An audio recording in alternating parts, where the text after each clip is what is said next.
Quelle a été l'erreur de Charleroi, justement, dans ce match pour vous? Ou les erreurs, s'il y en a eu plus? Je pense qu'on a marqué très tôt et même si juste après on a continué à essayer de jouer, après on a trop vite reculé et je sais pas, on a trop laissé la balle, notamment pour les longs ballons et les centres de Victoire Game avec des joueurs qui s'infiltraient comme Sec.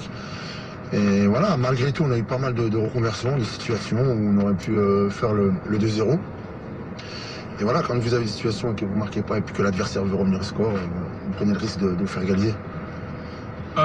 Justement, par rapport à ça, je notais dans les stats que les attaquants purs de votre groupe n'ont plus marqué depuis 5 matchs. Est-ce que ça peut être une explication aussi du fait que Charleroi peine un petit peu à tuer les matchs au moment les plus importants?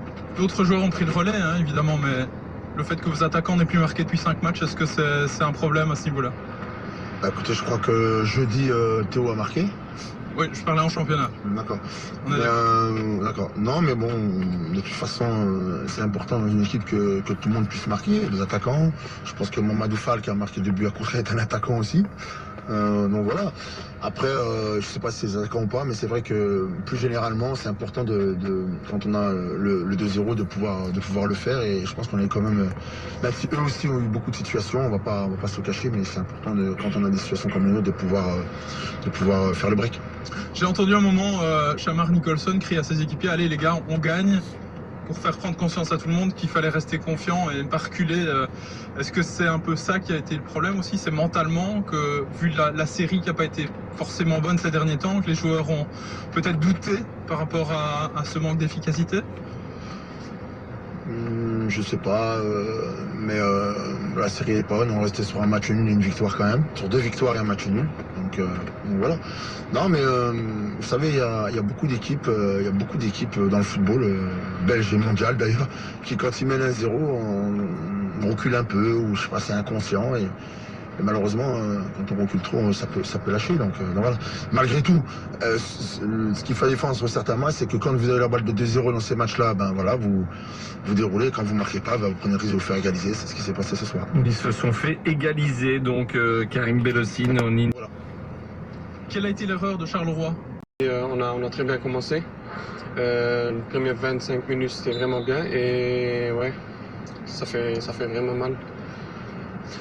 Pour vous, ce premier but là cette saison, ça a été quoi le sentiment? On sait que vous êtes passé par des moments difficiles dans votre carrière avant d'arriver à Charleroi. Et si ce but-là, c'est quel sentiment que vous avez eu en le marquant? Ouais, c'est vrai. J'avais déjà marqué, mais il y avait hors-jeu et tout. Non, le sentiment, c'est bien. Je me sens bien, mais ça fait vraiment mal qu'on prend ce but à la fin. Comment vous expliquez ce relâchement en fin de match et le fait que vous laissez Zult revenir dans le match? Je pense que ouais, on recule un peu et ouais, c'est ça le faute qu'on a fait. On doit continuer à presser jusqu'à la fin et ouais, c'est ça. L'ambiance est comment ici quand vous êtes rentré au vestiaire? J'imagine que prendre ce but là dans les arrêts de jeu, c'est un abattement total de toute l'équipe? Non, je pense que ouais, ça fait juste mal parce que ouais, c'est jamais bien quand tu prends un but à la fin. Mais moi je pense qu'on a joué un très bien première mi-temps. Mais ouais. Vous pensez que c'est plutôt encourageant pour le match de coupe contre Gand et le match de championnat contre Bruges, ou que ça risque d'être difficile de digérer ce retour au score de Zult? Moi je pense juste qu'on doit continuer comme on fait, on ne doit pas lâcher et ouais, on doit essayer de gagner contre Gand. Amine Benchaïb, donc au micro de... Comme vous dites. Il y a beaucoup de mouvement dans le rectangle, ça se paye cash. Je vous l'avais dit, il maîtrise les chiffres et les tableaux Excel. Jonathan sur la direction andorrectoise avec le top 22 notes, bien sûr, présent ici à la Luminus Arena. Et on plonge tout de suite avec Benjamin et Nordine dans l'équipe.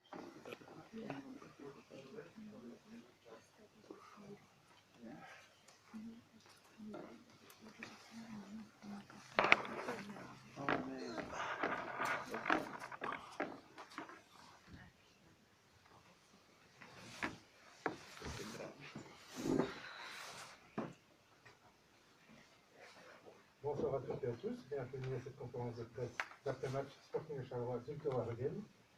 Nous allons demander ses impressions à l'entraîneur Karim Belossi.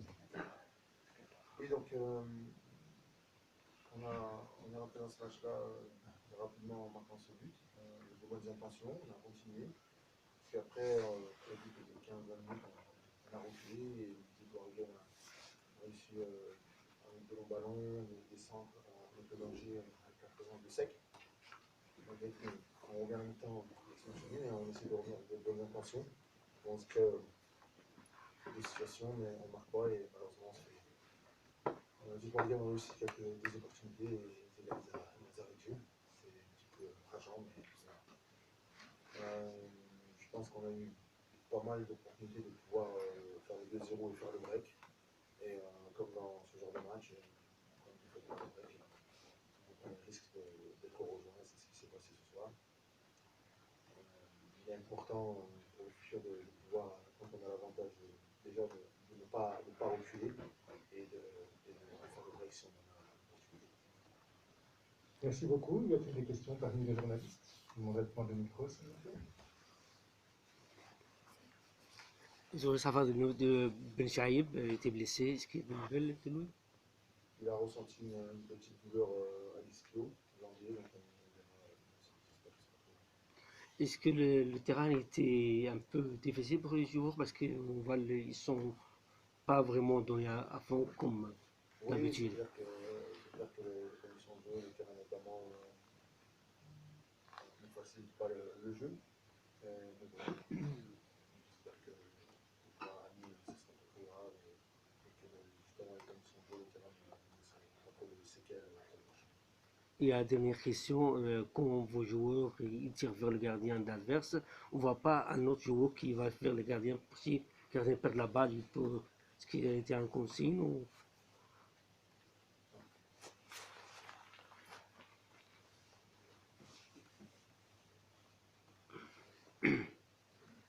Bonsoir. À chaud, j'imagine que c'est pas évident, mais comment tu t'expliques ce but encaissé dans la dernière seconde? J'imagine que ça coûte 2 points ce soir. Oui, ça coûte 2 points. Comment je l'explique, c'est compliqué parce que vous essayez de ne pas reculer, ou en tout cas de dire aux joueurs de ne pas reculer et de continuer, mais voilà, il y a un long ballon, on est là, la défense est en place, on est 5. Malheureusement, on ne gagne pas le premier duel et ça retombe dans la pied. Et comme toute fin de match, quand on laisse retomber un ballon dans les 16, on favorise l'opportunité. C'est vrai que c'est un but qui coûte 2 points. Jusqu'ici, bon, c'est pas la première fois que Charleroi encaisse dans les 10 dernières minutes, mais c'est pas non plus la première fois que Charleroi réussissait à marquer dans les 10 dernières minutes. En général, ça vous réussissait plutôt bien cette fin de match. Comment tu expliques ça? Est-ce que tu as un avis là-dessus? Bah écoutez, c'est très difficile à répondre à ça parce que il faudrait qu'on passe quelques minutes ou même quelques heures pour pouvoir parler de ça parce que en fait c'est tout simplement, je ne sais pas si c'est un levier psychologique ou autre, mais c'est la différence entre mener et qu'il reste quelques minutes ou être dans un match nul ou être mené au score où c'est vous qui poussez. Et, voilà, c'est quelque chose je pense, de psychologique entre deux équipes, une qui cherche inconsciemment à préserver le score peut-être, et une qui n'a plus rien à perdre et qui essaye de revenir au score. Et c'est ce qui fait que dans les arrêts de jeu, ça peut être différent. Notre attitude à nous est différente. Je vous rassure, c'est pas ce qu'on veut, c'est pas ce que les joueurs veulent, c'est pas ce que je veux, c'est pas ce qu'on demande, mais je crois que aussi bien vous que moi, on a vu ça dans beaucoup de matchs et dans beaucoup de championnats, et je pense que ce serait intéressant, l'entraîneur que je suis, même pour les entraîneurs, de pouvoir faire en sorte que ça n'arrive plus. Mais bon, je pense que ça arrive même au grand, donc voilà. Je pense que c'est un peu psychologique, inconscient.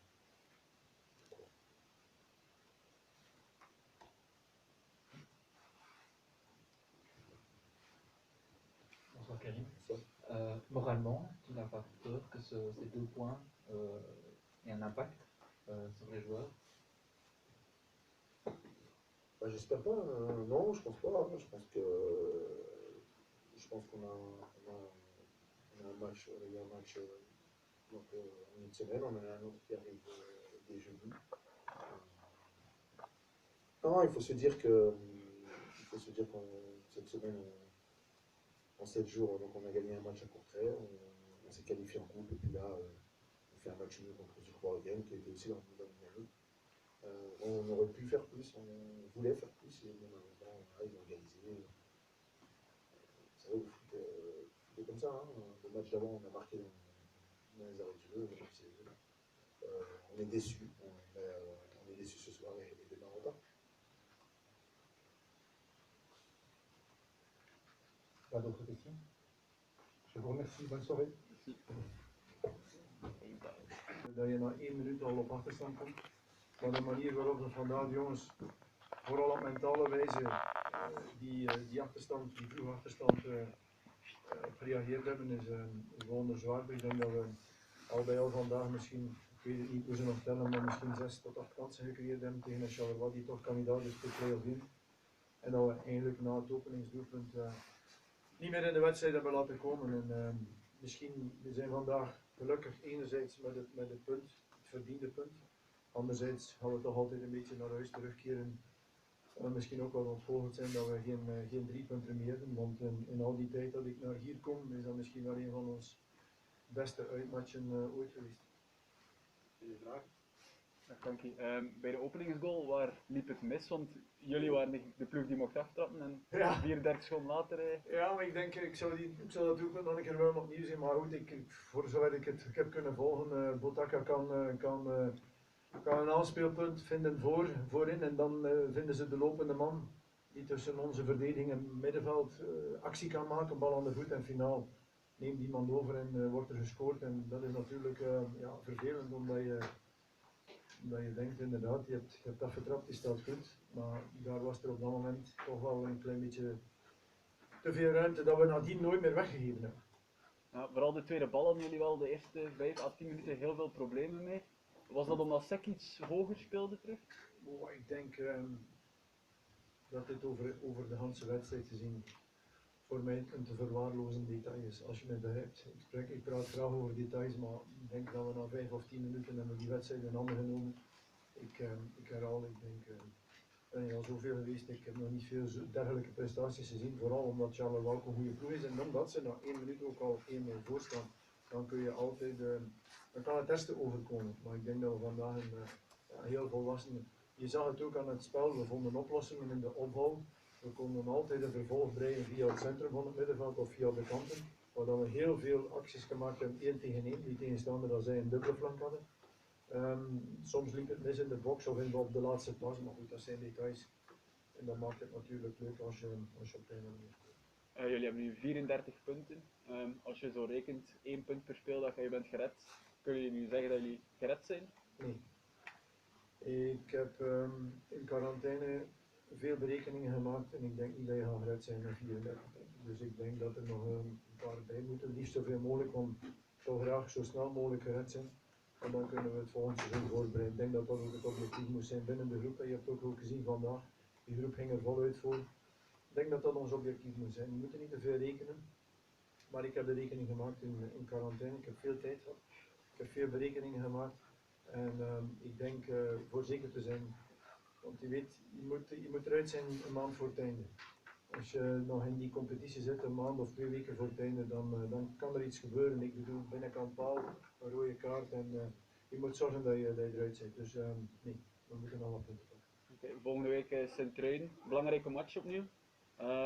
Met deze mentaliteit, als de lijn doorgetrokken wordt van mentaliteit, moet dat wel lukken? Of, Ja, ik heb vandaag een goede ploeg gezien, echt waar. En ik heb een bevestiging gezien van de vele goede uitmatchen dat we gespeeld hebben. En ik stel mij soms nog altijd de vraag, waar niemand vandaag een antwoord kan op geven, ook ik zelf niet. Wat als we een betere terrein gekregen hadden of gehad hebben in de thuismatchen, want de thuismatchen hebben ons heel veel pijn gedaan. Het is niet normaal dat je bij de minst goede thuisploegen zit van de reeks. Maar goed, dit is een issue en we gaan zorgen dat we volgend jaar een goed veld hebben thuis, zodat we nog beter kunnen gaan voetballen, vooral ook in onze onze supporters thuis dat we kunnen tonen. Dat we ook hier thuis geven kunnen voetballen. Je coche d'abord le nom de Subito et Bonda, et puis je fais ma composition